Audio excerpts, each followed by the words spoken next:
Today we're taking a look at the plugin Keyper for Final Cut Pro X. This plugin is incredible. All you have to do is drag Keyper onto your clip and it automatically masks around you.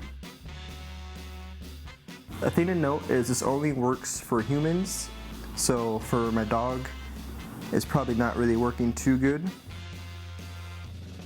I normally use this when I want to have, say, a logo behind me. If you also just want to put something completely behind you, change the background, sometimes it works, sometimes it's not good enough of a mask. And now I'm going to try 3 different movements to see how good it does at masking me. I have 3 different video clips. First one, I don't move at all. Second one, I move just a little bit.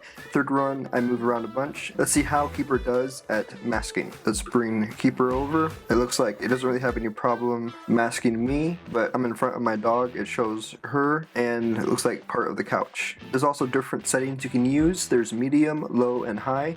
So right now it's on medium, now it's on low, and this is on high. I normally just use it at medium, and then you can invert it. You can change from composite. You can also use these different settings. There's thin, thicken, dilate, erode, soften, and mix. Onto the second clip.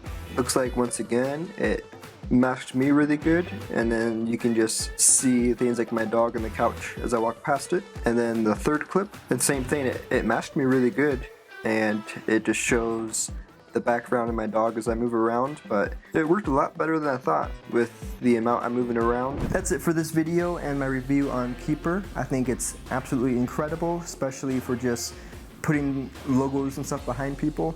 But for clearing out the background, I definitely recommend a green screen. If you'd like to see some tests that I did with Emeraldo AI, you can click right here. Please consider commenting, liking, and subscribing as it helps this channel to grow. And thank you so much for watching.